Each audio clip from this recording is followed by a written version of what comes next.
लिए सहायक बनी है। जीविका दीदियों सहित लाखों स्कीम वर्करों को तुच्छ राशि पर बेकार हटवाया जा रहा है। संशोधन से बिहार पर शासन कर रही भारतीय जनता पार्टी जदयू एनडीए गठबंधन की सरकार लूट और झूठ की गई है और उस वेंटिलेटर पर जो नीतीश कुमार खड़े हुए हैं, जदयू के 4 नेता खींच रहे हैं। संजय झा खींच रहे हैं, विजय कुमार चौधरी जी खींच रहे हैं, अशोक चौधरी खींच रहे हैं, श्रवण कुमार खींच रहे हैं और उस वेंटिलेटर को भाजपा के 4 नेता 4 दिशा में खींचने की कोशिश कर रहे हैं, जिसमें गिरिराज सिंह है, मंगल पांडे है, सम्राट चौधरी है और ये विजय कुमार सिन्हा है।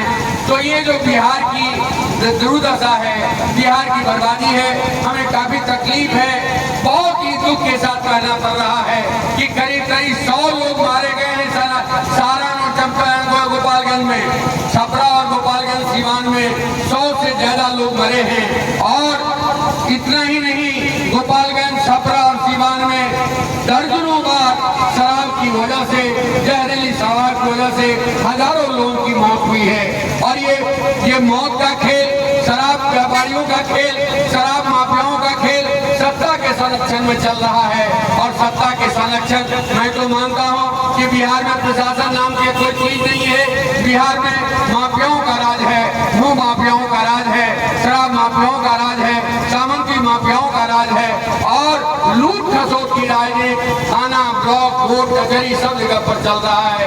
गरीबों के लिए कोई आवाज नहीं है, मजदूरों के लिए कोई आवाज नहीं है, फुटपाथ पर काम करने वाले, छोटी मोटी दुकानदारी करने वाले, उनकी कोई आवाज नहीं है। बिहार के साथ नौजवानों की कोई आवाज नहीं है। और इसके ऊपर नीतीश कुमार जी ने गरीब राज्य पर सबसे महंगा बिजली दर ठोक दिया है और ऊपर से स्मार्ट मीटर का हमला है। स्मार्ट मीटर बिहार के लिए अनुपयोगी है, बिहार में चलने वाला नहीं है।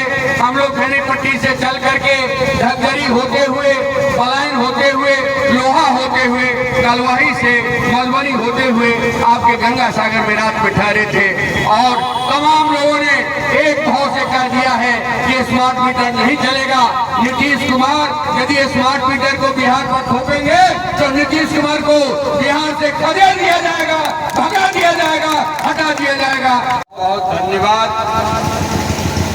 गंगा सागर के दलित मजदूर नौजवानों ने हमारी इस यात्रा की मेजबानी रात में की है और अब हम लोग यहाँ से रैयाम की ओर कूच करेंगे। मधुबनी के नए जनरेशन के लोग नहीं जानते हैं, नई पीढ़ी के लोग नहीं जानते हैं कि मधुबनी का यह इलाका पूरे बिहार में एक विकसित इलाका हुआ करता था। लोहट चीनी मिल थी, रैयाम चीनी मिल था, सकरी चीनी मिल था और पंडौर का सतला मिल था और संपूर्ण मधुबनी जिला में खादी ग्रामोद्योग का एक बड़ा केंद्र हुआ करता था। मधुबनी खादी पूरे देश में प्रसिद्ध था, लेकिन सब कुछ पर पानी फिर गया है।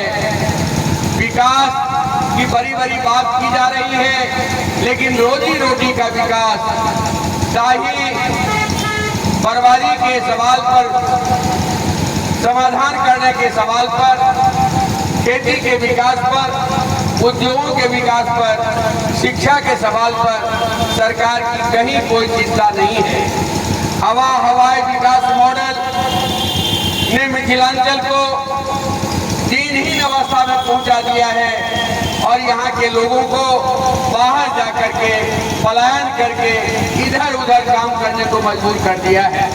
इसलिए बदलाव का सवाल एक बड़ा सवाल है, विकास का सवाल, जनोन्मुखी विकास का सवाल एक बड़ा सवाल है। ये हमारी पदयात्रा का उद्देश्य है। हम इस के माध्यम से इस बात को उठाना चाहते हैं कि बिहार संपूर्ण देश में गरीबी में 1 नंबर का राज्य है।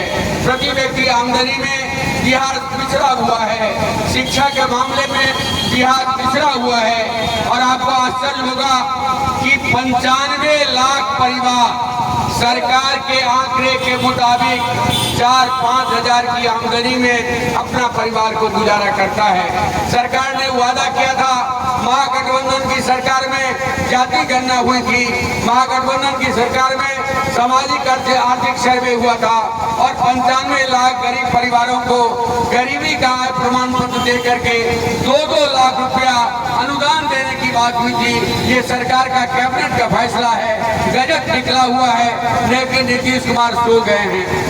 यहाँ से रैयाम जाएंगे, रैयाम से लोआम होते हुए, तारसराय मोटिया होते हुए, हिंगोली होते हुए, दौसा होते हुए दोनार पहुंचेंगे और दोनार से 20 तारीख को दरभंगा में मिथिला विकास विराट सम्मेलन होगा।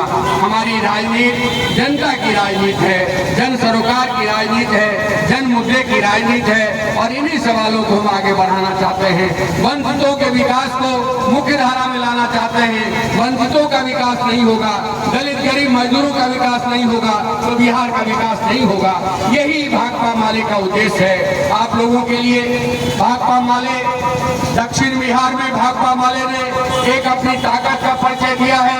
संपूर्ण दक्षिण बिहार में भाजपा के कमल साहब को, भाजपा के रथ को लोकसभा के चुनाव में हमने रोक दिया है और 7-7 सीटों पर वहां इंडिया अलायंस जीता। उत्तर बिहार में इंडिया अलायंस को ताकत नहीं मिली है। ये ताकत इसलिए नहीं मिली कि यहाँ पर लाल झंडा का आंदोलन अपेक्षाकृत कमजोर है। हम मिथिलांचल के इलाके में भोगेन झा की उस विरासत को, चतुरान मिश्रा की उस विरासत को, तेजनयन झा की उस विरासत को, बैद्यनाथ यादव की उस विरासत को, राजकुमार पूर्वे की उस विरासत को, संतू महतो की उस विरासत को हम फिर से जिंदा करके भाकपा माले के लाल झंडा को मिथिलांचल में फैलाना चाहते हैं। और ये लाल झंडा मजबूत होगा तभी गरीबों की आवाज मजबूत होगी, तभी दलितों की आवाज मजबूत होगी, तभी मजदूरों की आवाज मजबूत होगी, तभी छोटे मोटे दुकानदारों की आवाज मजबूत होगी। इसी लक्ष्य पर, इसी उद्देश्य के तहत हमारी ये यात्रा है, बदलो बिहार यह यात्रा। हम अहाँ सबके हकार दौर होल छी, अहाँ सबके न्योता दौर होल छी कि 20 तारीख का पटना के व्हीलर हाई स्कूल ग्राउंड में अभियो आवोठान सब आदमी मिल कर 27 तारीख का 20 का दरभंगा और 27 का पटना में एक विराट न्याय सम्मेलन हेते। कोई न्याय सम्मेलन में बिहार के एजेंडा के लोग एक बड़का बात हेते, एक बड़का घोषणा हेते। भाकपा माले के राष्ट्रीय महासचिव दीपांकर भट्टाचार्य जो संपूर्ण देश को वामपंथी आंदोलन में नई दिशा दे रहे हैं, गरीबों को एक नई आवाज दे रहे हैं, मजदूरों को नई आवाज दे रहे हैं। वो खुद कहिए 16 तारीख से पदयात्रा कर रहे हैं। संपूर्ण मगध क्षेत्र में